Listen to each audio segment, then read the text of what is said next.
Ladies and gentlemen, it is only on the rarest of occasions that we bring back a guest who has already been on the Guy Gig show, but we bring back the best because they couldn't do it all in one episode. Chris Greenwood, aka Manafest, you are the paragon. Good word there. I love that word, paragon. You are a paragon of a successful man, husband, and a musician artist who is doing all the things that we need to know in order to promote our businesses, to promote our music, to promote our artistry, and to do it at the highest level. So welcome back to the Guy Gig show. How are you, sir? I'm great, man. Thanks for that awesome introduction, dude. So stoked to be talking to you, brother.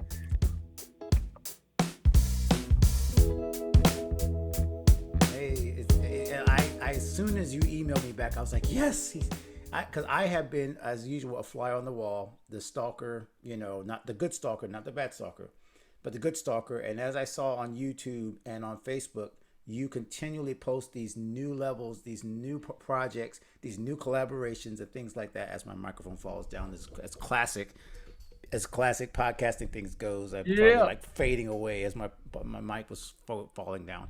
But I was watching, right, even after our last interview, you just reached pinnacle after pinnacle. And I remember at the end of that last interview, you said, I'm doubling down on my music career. I have so many things to share. But just in a nutshell, before you introduce yourself, just tell me, last year and a half since we last talked, can you just give me like a feeling of what's it been like for you the last year and a half since June of 2021, and after all the COVID stuff, like Yeah. what has life been for you the last 18 months or so? Yeah. Just like everyone, I was figuring out what am I going to focus on?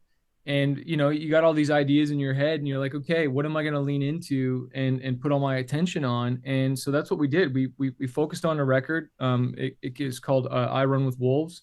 And so I decided to, release one single, focus on that for a while, promoted it, did really, really well, specifically in more of the metal genre. We were doing TV film for hip hop, but then I had to decide, like, okay, my figure out what is it my fans want, and then I really leaned into that and committed to do a record. But this time I really leaned into collaborations, like getting other artists on my songs, even if I had to pay more money or give part of the equity away, meaning the master recording or publishing, and just started smashing singles, and getting it out there leading up to this album, doing a Kickstarter. And I would say it's probably one of our most successful launches, just in money raised and just awareness. Um, Definitely made a bunch of mistakes, which you could ask me about. One of them was, we titled this album "I Run with Wolves." We had to decide. That was one of the songs on it, and made a $5,000 music video, which isn't the biggest budget, but it's big enough. And that wasn't even the most popular song on the record. And so even though, you make a ruckus, it does really well, you still make mistakes along the way. But I really leaned into that and collaborations. And as I look, I'm sure you got a whiteboard in your room. As I look at my whiteboard, I see the different people I want to work with and whatnot. But we really leaned into music, focusing on that, still not touring, and just songwriting and releasing songs online, mastering the Spotify thing, a little bit of TV film. And then, of course, I'm still coaching other artists as well, too. So that's really what's been going on. And we focused on, not only did I focus on my music on Spotify, I also decided to really help other artists on Spotify as well, in growing their followings and monetizing that. That's Yeah. amazing. And that's why I wanted you to say that, because you did kind of give like a snapshot of your world for those people who maybe don't know you for the first time. You didn't have to give the 30-second elevator pitch like, here's what I'm doing, right? So they heard you're an artist. They heard that you're releasing music. They heard you coach other artists. They know now that, and I can tell them, and hopefully they've heard in the intro, and as they look you up, you've already been incredibly successful. And we were just talking before we got on camera, this is not overnight, right? You being Mhm. able to move the units, to move the needle on this latest project is because of the work you've done in the past. I mean, wait, I can't even bring the name, the number to mind. Can you tell us like how long you've been working in this industry, and Yeah. so that people realize that this is not overnight to be able to like get this kind of success? Yeah, absolutely, man. So I released my first EP in 2001. So we're talking 21 years I've been Wow. doing this. I quit my job 2005, So about 17 years full time, that I've been, just music has been my career. Touring used to be a big part of it. But a gardener, or a farmer, he plants tomato seeds today. He doesn't go tomorrow and expect to see tomato crops. He understands the time horizon, that things take time. And unfortunately, in the world we live in, where it's like, you type things or you post something, you expect an immediate result. And unfortunately, I think that's hurt us in some ways, especially artists and musicians who put their songs out there, don't get the result right away, and then they move on to the next song. And even for me, I've been really challenging not only my students but myself to stay focused on something long enough and promote the the junk out of it until you see success. But then also, even on the social media side, saying to my students last night, I was saying, I literally said, do you feel like, social media has gotten more out of you than you've gotten out of it? Like, Oh, it's taken more than it's given. And I said, I want to change that tonight. And I was sharing how, just how to continue to post and give so much value and know when to do your asks, and, become a creator instead of a consumer, right? And extract what you want from Facebook, Instagram, TikTok, as opposed to it pulling you in, and it's a different mindset and a different play, and thinking long term of building this fan base, and finding out what your voice is and what value you're going to give, whether that's with music or what it is parallel to your music, because they just become a brand of you or a fan of you. And music just happens to be that. Like, I'm frustrated. I know one of my mentors, he casually said this. Yeah, once I get to 1 million subscribers, then I'm going to release my album. And it's like, you don't even do music, bro. But like, you kind of like it. But I'm thinking to myself, he's going to kill it and do so well because he's built his platform first. He's built his audience, and yeah. then he's going to release it. And I'm definitely not saying to artists not to make music, but what I am trying to say is you want to be building your platform parallel and your brand as you're growing it, And I think I kind of shared more than you wanted me to share, No, but I know you know this. That's why I just love for you to pour, man. Don't just pour it out. Don't let me hold you back. And I'll tell you two things that I distilled from that right away. That number one helped me, as I mentioned. Like, this is just perfect for me, even as a creative. I like to be like the example of someone that's listening right now. I like to be the person that when you just said that, it resonated with me, which means it's resonated with somebody else. When you said number one, that social media feels like it's taking more out of you than you're getting from it. That's mm-hmm. absolutely me, and probably like 99% of creatives out there who are like, why do I have to keep playing this game? I feel like it's just a rabbit hole, and I'm just Mm-hmm. posting to nobody. I'm shouting into the wind. And then the second thing you said, which parallels with that, when you say you need to be or can be more than just about your music or more than just about whatever the thing is. My social media page, Chris, is, family. It's my music. It's all the things that I do, God and gigs. It's everything around me. And I often feel this guilt that I'm not the perfect Instagram influencer that has every single post exactly about the thing, right? And it's Mm-hmm. that frustration that you said. It's like, well, I am a musician, but I'm also this. I have these interests, and are people following just to see the latest, jazz gig I played, or do Mm-hmm. they want to hear about me? Because Right. I'm more than what I play, and I'm more than the latest album I released, and I'm more than that, right? So I love the fact that you said that. I think you gave artists right there some freedom to build based on who they are, rather than what I've seen some people say, making your Instagram or your socials a bulletin board, right? Just Yeah. what you do. That key word you said is giving value, and I think it comes out of who you are versus just, this is my latest song. Is that what you're saying? Yeah, and I think sometimes we can say, well, give value. Well, what does that mean? Well, for me, in the music industry, so I have or in music, because I have two different social medias. I have my Manafest and I have my Smart Music Business. And for Manafest, as an artist musician, I have a song called No Plan B, and it's all about, It's one of my favorites, man. Yeah, commitment, I rock that being all the courageous. time. Yeah, Yeah. that's my get to it song, Oh, man. awesome, dude. Yeah, you can't have no plan Bs. You know what I'm saying? You got to have courage, you got to have commitment, and that becomes contagious, right? And so it's the idea of staying in something long enough. Well, I peel back the onion behind that song and I share the stories and the intimate parts of that. And then I lead to my song. And so that's one way where I can inspire without saying, go listen to my song, no plan B. Go listen to my song, my new song, no plan B. It's like, well, hey guys, I used to really struggle with anxiety. And now this is how I turned my anxiety into anticipation, because God didn't put this dream in me for nothing. And that's why I had to say no plan B sometimes. If you haven't heard this song, go, you know what I mean? So it's like putting wrapping these stories and inspiring people. And some people might not want to be inspired. Maybe you want to talk about fitness. You want to talk about health. You want to talk about the Bible. You want to talk about, Earl Grey tea, whatever, coffee. You could be a foodie, right? But you bringing value on something, or cooking, but then, and they're becoming a fan of just you.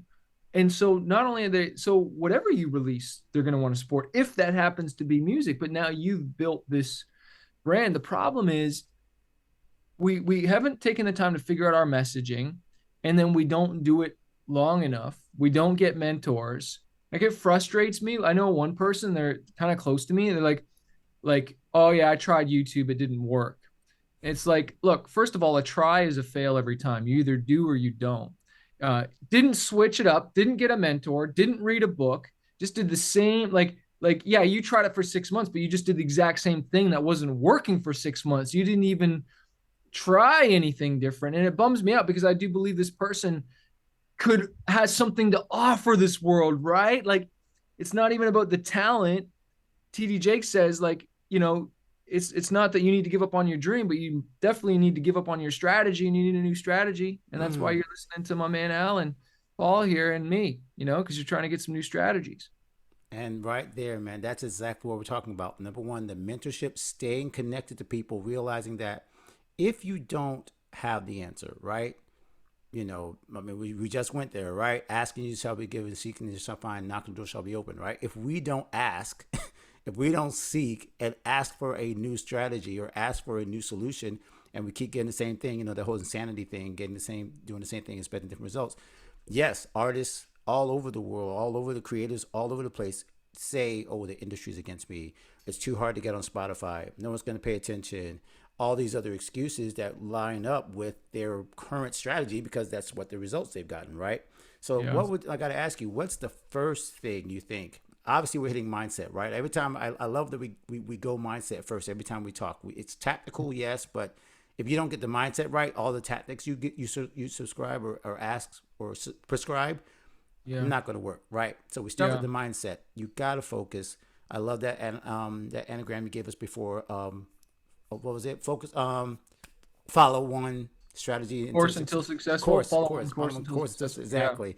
Yeah. Go Yeah. back and listen to episode 120, guys, if you want to hear everything about that Chris has already shared with us. But let's jump on this into tactical, right? Just to give somebody some nuggets right away. What's the first thing that an artist needs to do to say, okay, I'm going to get my messaging right. I'm going to follow through with this. Now I actually want people to either follow me, listen to my song, Excuse me. Bless you. It's all right. Sorry. So what's the first thing you want artists, either that are working with you or that you're collaborating with, what's the first thing you want them to do to say, all right, this is where I start to move the needle in getting people to either to listen to my song on Spotify or to get more traction with a specific song? Yeah. So if it's a song that's already released, then, you're not too far gone. Okay. Because a lot of artists, they've released all their songs on one album, and then they can't pitch them to the editorial playlists. And I've done that as well too. But you can be running Facebook, Instagram, TikTok ads and be promoting that. I always say, to a Spotify playlist, create a Spotify playlist with all your songs, whatever song you want to really promote, run your ads to that playlist and put that song at the very top, right?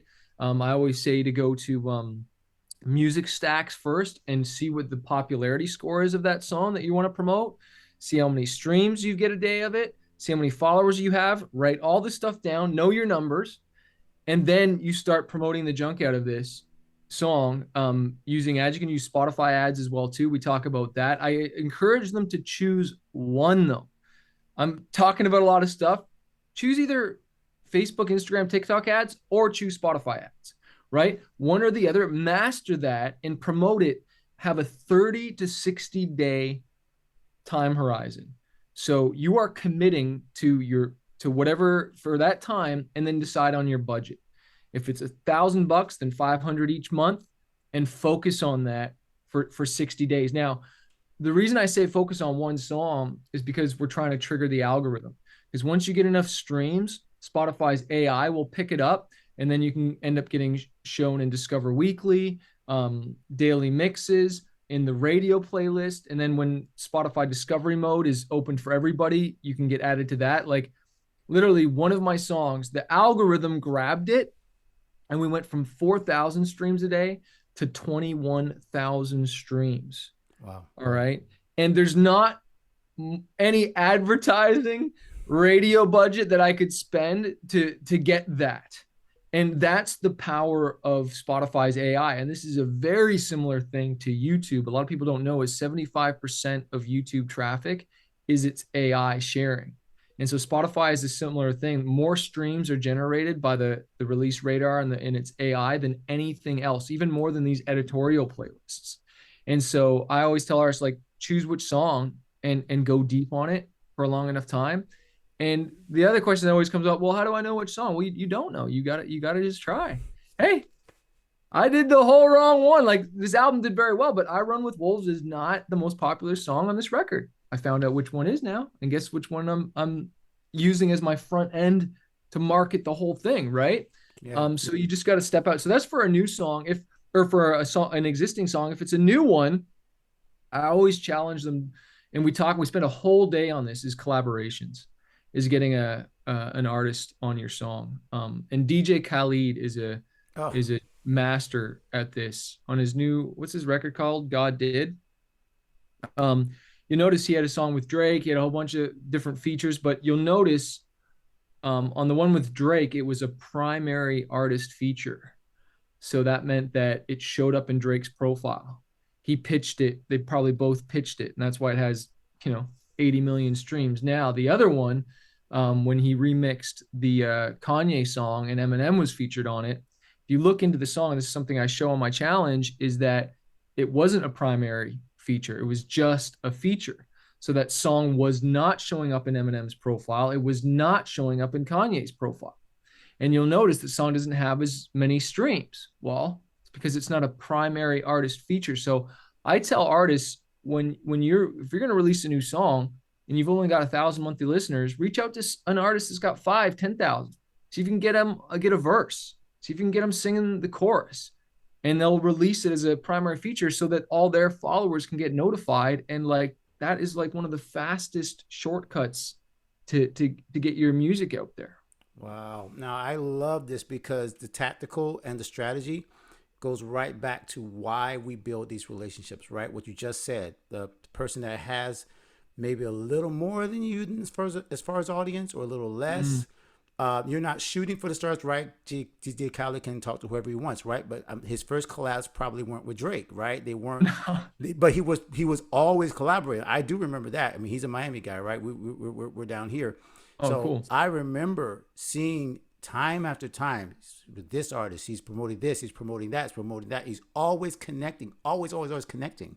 He was actually, I can take it back now to realize, wow, another artist in our world, Betty Wright, a soul artist. She's Tonight's the Night. Her sample is like played 7 zillion times, and she's been a mentor before she passed recently, a couple of years ago.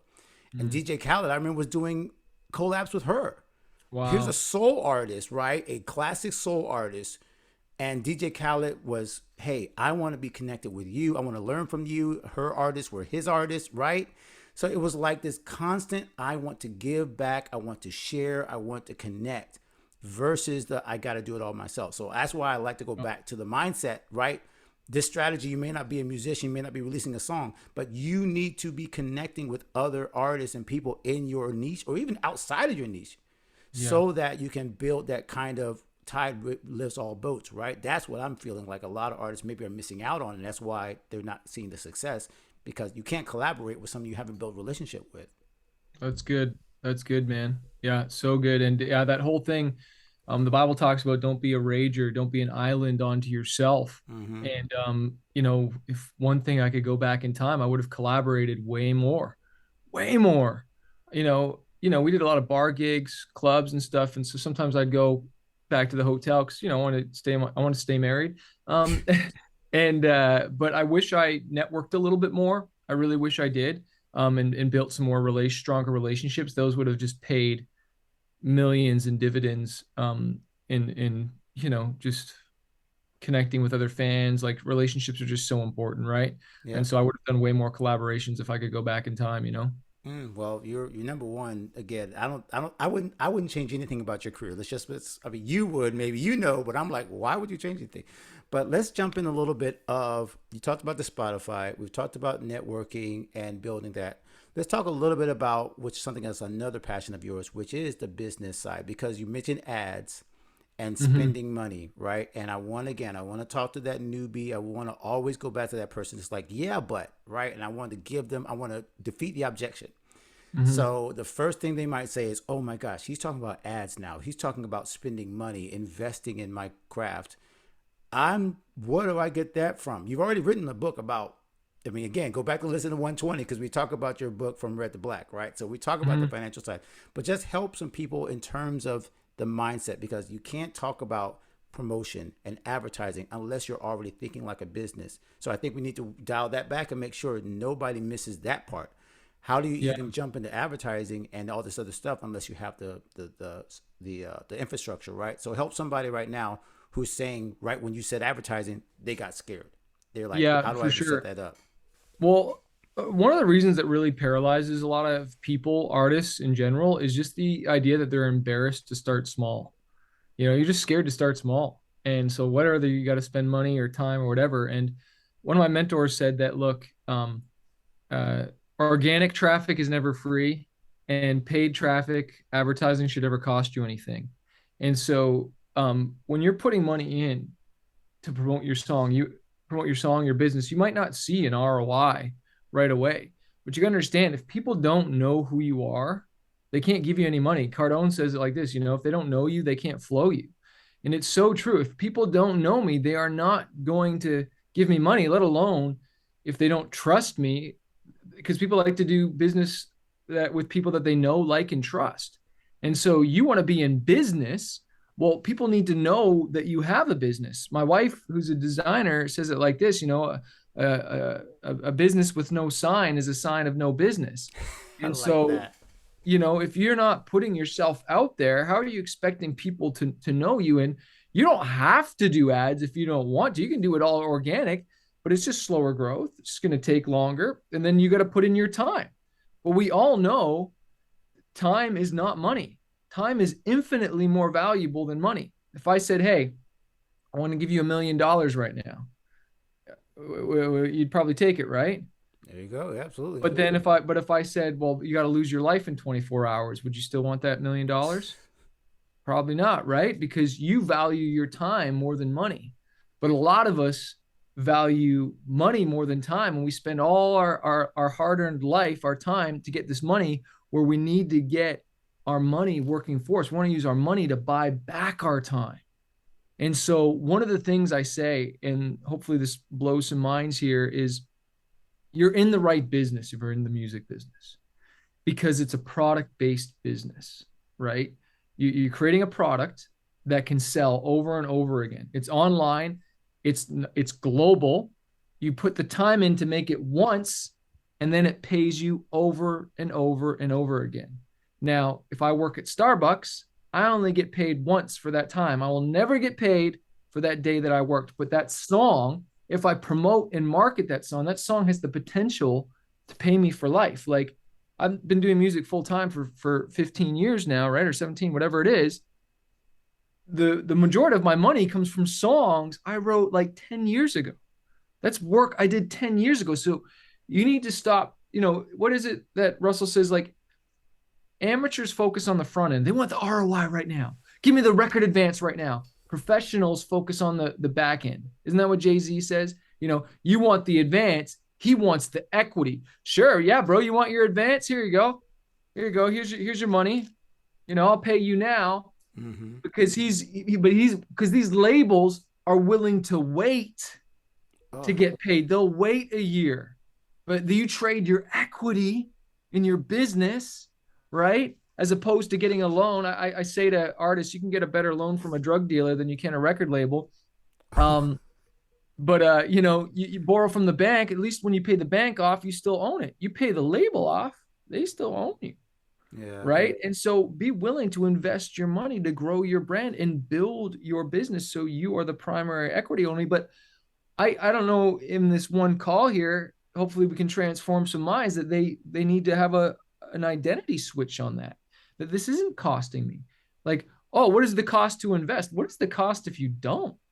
yeah, Because there's a yeah, cost of inaction absolutely. versus, and you keep procrastinating, putting off, and not like the Bible says people perish for a lack of knowledge. And I have perished in the music industry many, many times for not knowing something. And it's cost me a lot of money.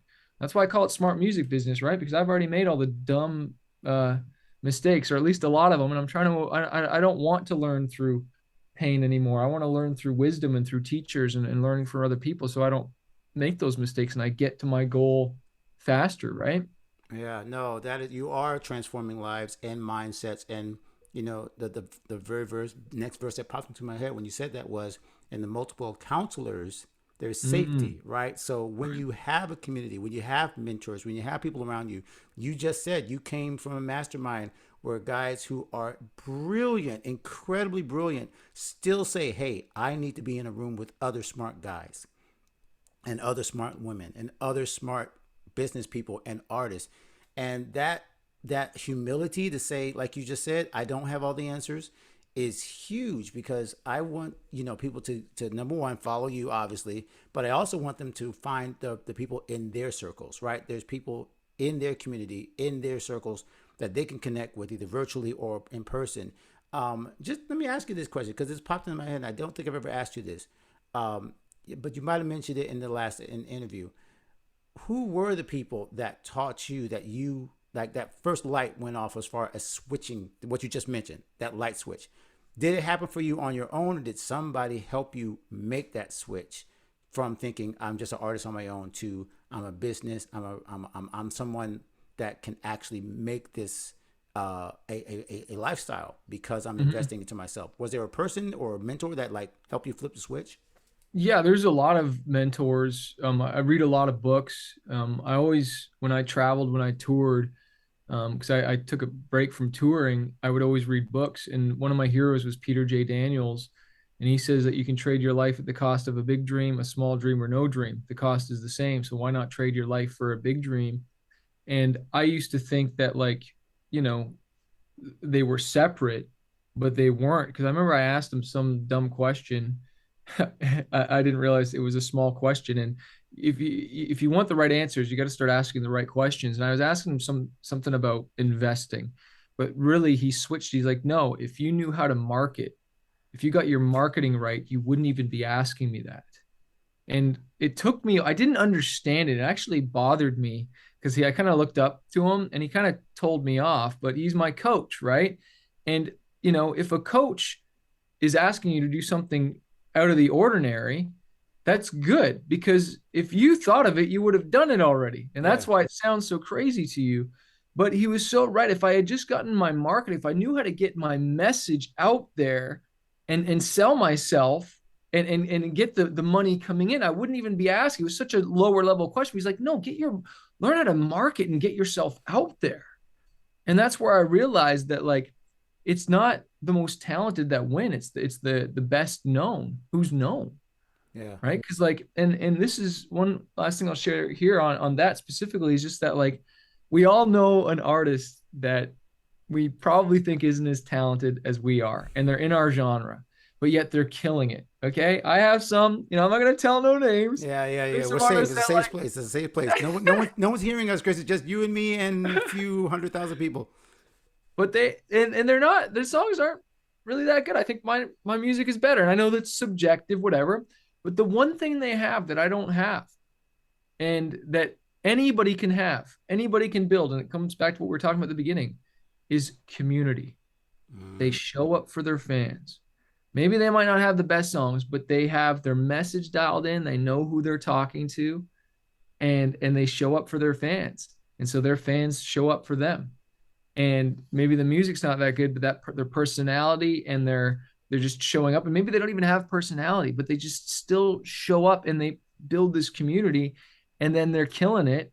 And here I am. It's like, well, I got good music. My music's amazing, but what does that matter if you haven't connected, you haven't shown yourself? Like, it blows my mind that we think this is artists. We can just go into our little studio, work for 6 months, hide, and not say anything about it, not post anything. I'm just creating, and they go, "It's here, buy it."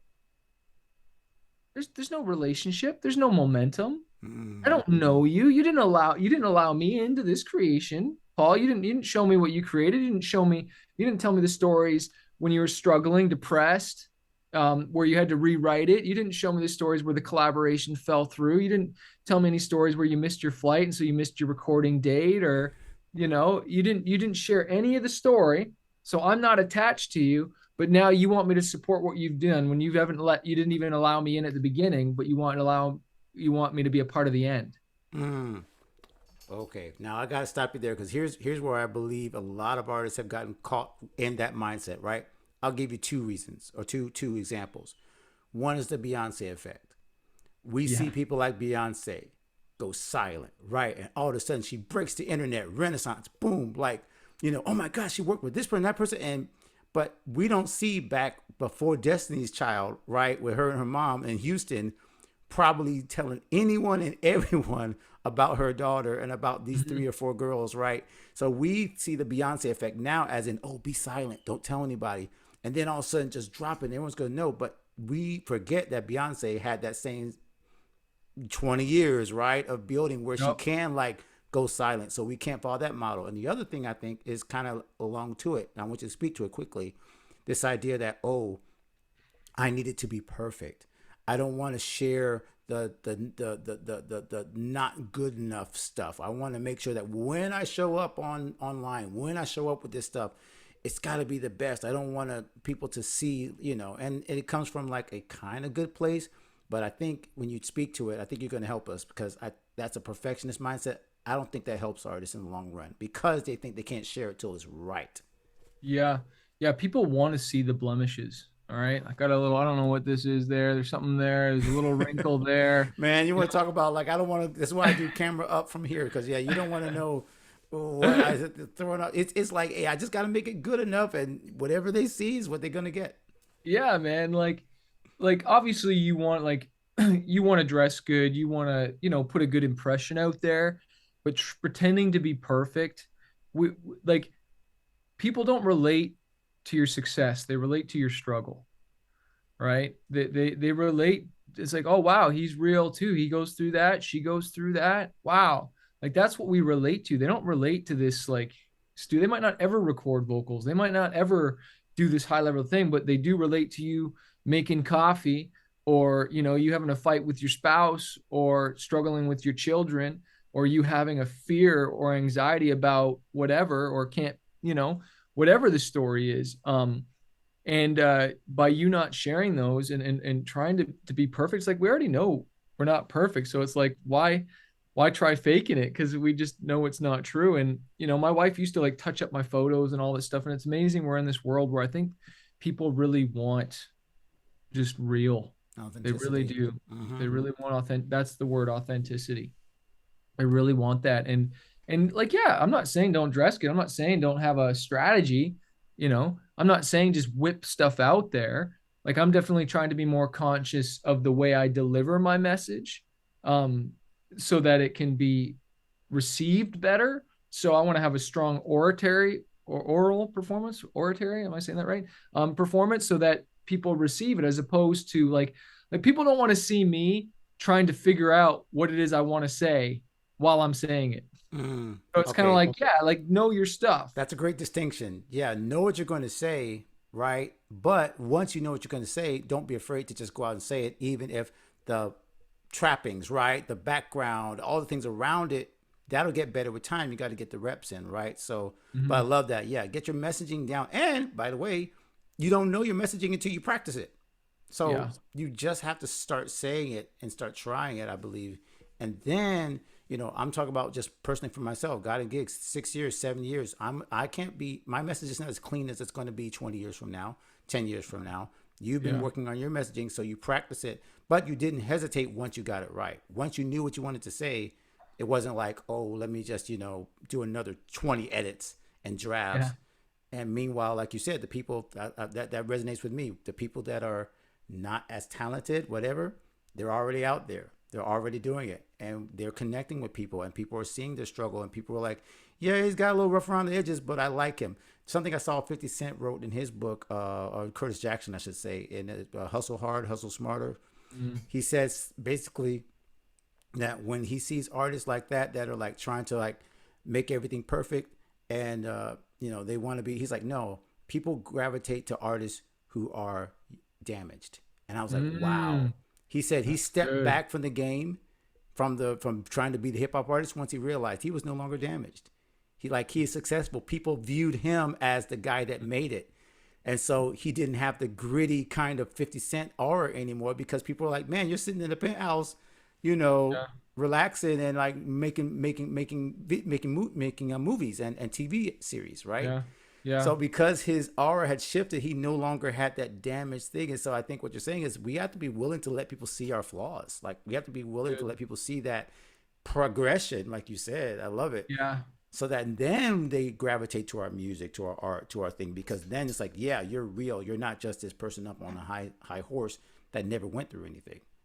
So good, man. That's so good. I love that. I love that. I'm gonna take that one. No, don't take it from no, take the Curtis Jackson. I'm like you. I'm trying to get into more books and things.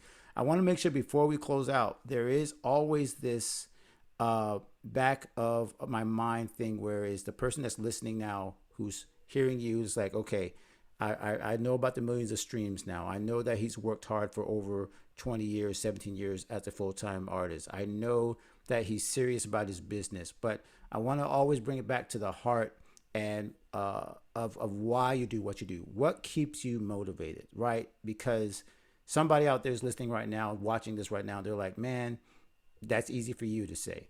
But Hmm. I'm sure there's something that still gets you out of bed, because you could Hmm. get jaded. You could say, man, Hmm. all right, this is cool. I got all the money. Like you said, the time is coming back to you. You're getting your time freedom.